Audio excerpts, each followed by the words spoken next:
memberikan naskah disertasi yang cukup berbobot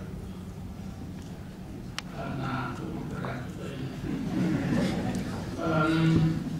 dan komprehensif sampai pada uraian mengenai pra Hindu gitu ya. Selanjutnya saya mempunyai hanya satu pertanyaan, tapi bercabang-cabang nanti.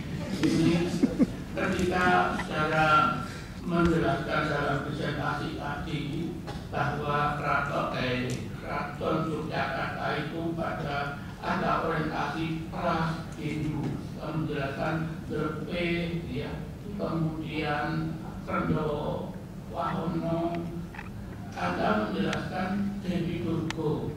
Nah, ini saya agak aneh, Durga ini datangnya pada zaman Hindu, kok pra Hindu kok sudah berada di Jawa, coba ya, jadi konsep untuk persatuan antara arah kiblat mata angin itu memang kepercayaan Hindu. Jadi keselarasan antara penguasa-penguasa yang ada di ujung bumi, utara, timur, barat, selatan itu memang menunjukkan satu keselarasan, kesinambungan, dan ketika keraton berada di pusat itu adalah memberikan satu tempat yang tepat bahwa perputaran energi yang berada di tengah itu akan terasa kemakmurannya.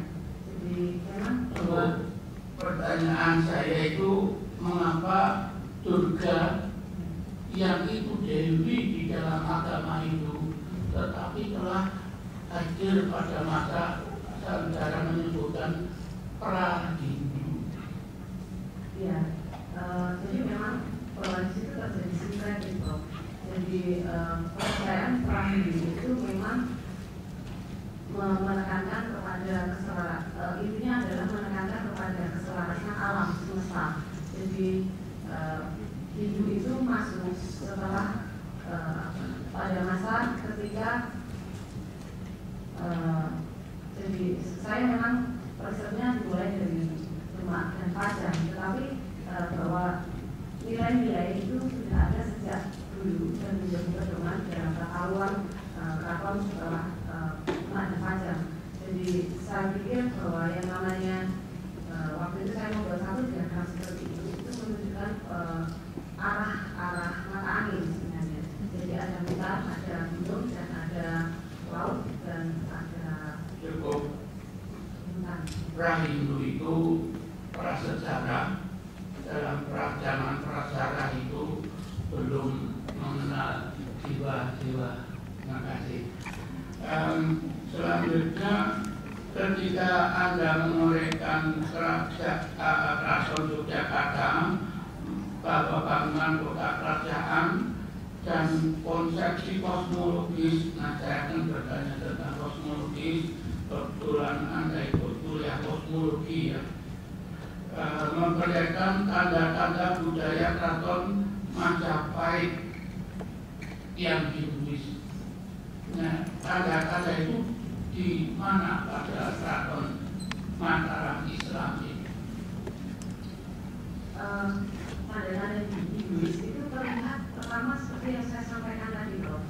Jadi pilihan Pangeran Manokwari untuk meletakkan keraton berada di antara pusat di tengah antara gunung dan laut selatan itu menunjukkan bahwa pilihan saya. Jadi ketika menerapkan mandala sebagai satu konsep di dalam tata ruang keraton itu gambaran kosmosnya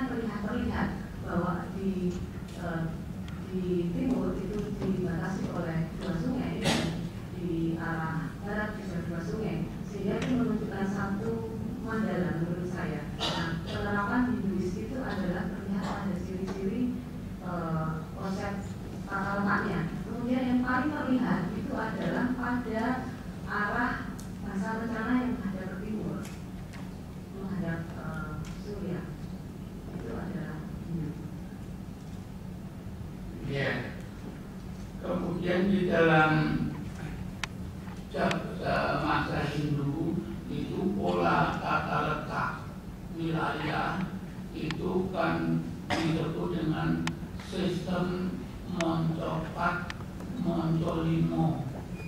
Nah, apakah ini juga berbekas pada pola tata letak wilayah Keraton Mataram Islam? Ya, jelas terlihat toh. Jadi pembagian antara jadi seperti yang tadi saya bilang, selain juga itu pengaruh budaya Jawa yang menekankan pada sangat parang, itu juga arah timur barat yang dimana timur itu tempatnya para putra, mahkota, satrian, kemudian yang di arah barat itu adalah tempatnya para putri, keputren, sehingga tata letaknya tetap mengacu kepada Ibn Limo Pancar. Jadi tidak hanya utara dan selatan menjadi sumbu akses aksial, tetapi juga menekankan pada perputaran matahari. Ya, selanjutnya Anda menghubungkan tata letak dari alun-alun utara sampai pusat keraton dan terus sampai alun-alun selatan. Anda menghubungkan dengan bilangan 9 ya, betul ya? Apa artinya? Jadi watak 9 itu menunjukkan kepada di situ sangat parang. Jadi kalau saya menggambarkan dalam keraton itu terdiri dari tangsal-tangsal gitu ya. Jadi itu kan sebenarnya keraton merupakan pelataran digambarkan sebagai laut gitu ya. Jadi merunya berada di tengah dikelilingi oleh samudra dan itu kepercayaan di Pak. Nah, untuk yang sangat parah itu adalah proses terjadinya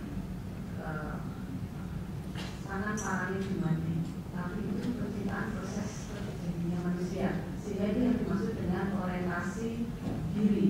Jadi keraton utara selatan itu menggambarkan satu proses terbentuknya diri manusia secara